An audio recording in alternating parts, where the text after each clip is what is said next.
আপনারা জানেন গণ অভ্যুত্থানের মধ্য দিয়ে প্রফেসর ডক্টর মোহাম্মদ ইউনূসের নেতৃত্বে যে সরকার গঠিত হয়েছে, সেই সরকারের কাছে আমাদের প্রত্যাশা ছিল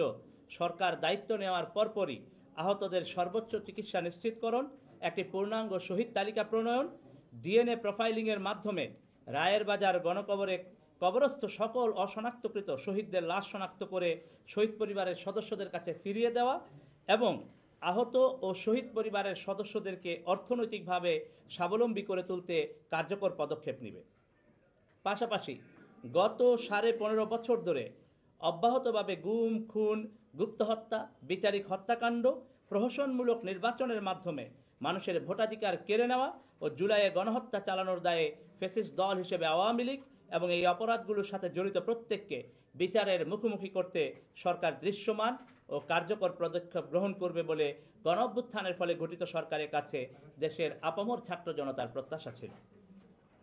গণঅভ্যুত্থানের পরে দায়িত্ব নেয়া এই সরকারের কাছে জনগণের আরও প্রত্যাশা ছিল ছাত্র জনতার আত্মত্যাগ ও কোরবানির দ্বারা এই দেশের আপামর ছাত্র জনতার মধ্যে যে নতুন বাংলাদেশের প্রত্যাশা তৈরি হয়েছে, সেই প্রত্যাশার একটি রাষ্ট্রীয় দলিল হবে জুলাই ঘোষণাপত্র। কিন্তু জাতি হিসেবে আমরা একই সাথে লজ্জিত ও আশাহত হয়েছে এজন্য যে গণঅভ্যুত্থানের মাধ্যমে দায়িত্ব নেওয়া সরকার এর কোনো কার্যকর উদ্যোগ এখন পর্যন্ত নিতে ব্যর্থ হয়েছে। সরকার ইতিপূর্বে জানুয়ারি মাসে ঘোষণাপত্র দেওয়ার কথা বলার পরেও পরবর্তীতে এই নিয়ে আর কোনো উদ্যোগ গ্রহণ করেনি। একই সাথে আপনারা জানেন রাজপথে যে আন্দোলন হয়েছে গত মে মাসে 9-10 তারিখে, 10 তারিখে সরকারের কাছ থেকে প্রজ্ঞাপন আসে যে 30 কার্যদিবসের মধ্যে তারা জুলাই ঘোষণাপত্র দিবেন। কিন্তু আমরা দেখতে পেয়েছি সরকারের নিজেরই এই বেঁধে দেয়া সময় মেনটেন করার সরকারের পক্ষ থেকে তেমন কোনো পদক্ষেপ নেওয়া হয়নি এবং একই সাথে কেন তারা পারেননি ঘোষণাপত্র দিতে, যেহেতু 30 কার্যদিবস শেষ হয়েছে 25শে জুন 2025 তারিখে, কেন তারা এই কার্যদিবসের মধ্যে জুলাই ঘোষণাপত্র দিতে পারেননি সেই ব্যাপারে জাতির কাছে তারা এমনকি সাধারণ ব্যাখ্যাটুকু পর্যন্ত দেননি। সরকারের এই যে নীরবতা, ঘোষিত সময়সীমার মধ্যে ঘোষণাপত্র না দিতে পারা, এই ব্যাপারে ইউনাইটেড পিপলস বাংলাদেশ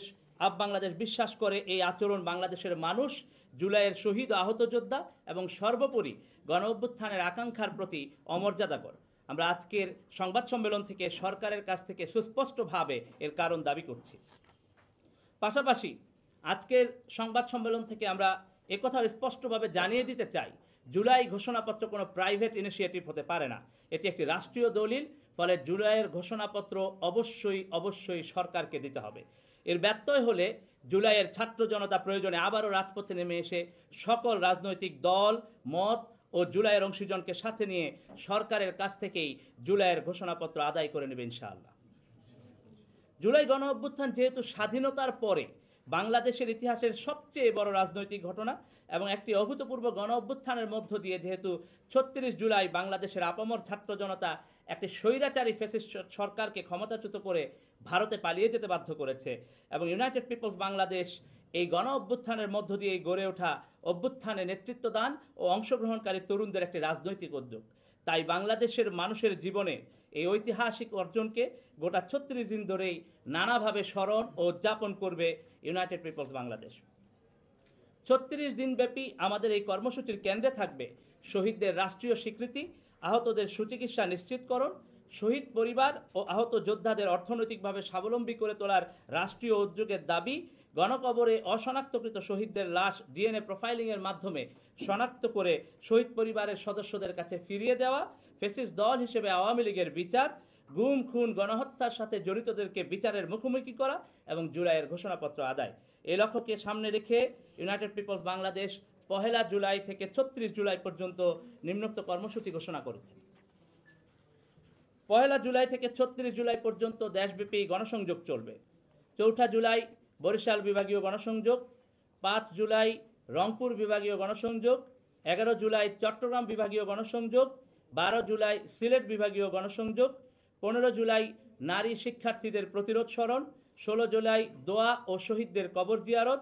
18 জুলাই বেসরকারি বিশ্ববিদ্যালয়ের শিক্ষার্থীদের প্রতিরোধ স্মরণ, 19 জুলাই রাজশাহী বিভাগীয় গণসংযোগ, দুঃখিত 18 জুলাই খুলনা বিভাগীয় গণসংযোগ, 19 জুলাই রাজশাহী বিভাগীয় গণসংযোগ, 19 জুলাই মাদ্রাসা শিক্ষার্থীদের প্রতিরোধ স্মরণ, 20 জুলাই মেহনতি মানুষের প্রতিরোধ স্মরণ, 25 জুলাই ময়মনসিংহ বিভাগীয় গণসংযোগ, 26 জুলাই ঢাকা বিভাগীয় গণসংযোগ, 1 আগস্ট জুলাই ঘোষণাপত্রের দাবিতে বিক্ষোভ মিছিল, 3রা আগস্ট হাসিনা পতনের এক দফা দাবি স্মরণ, 5 আগস্ট গণ অভ্যুত্থান ও নতুন বাংলাদেশ দিবস উদযাপন।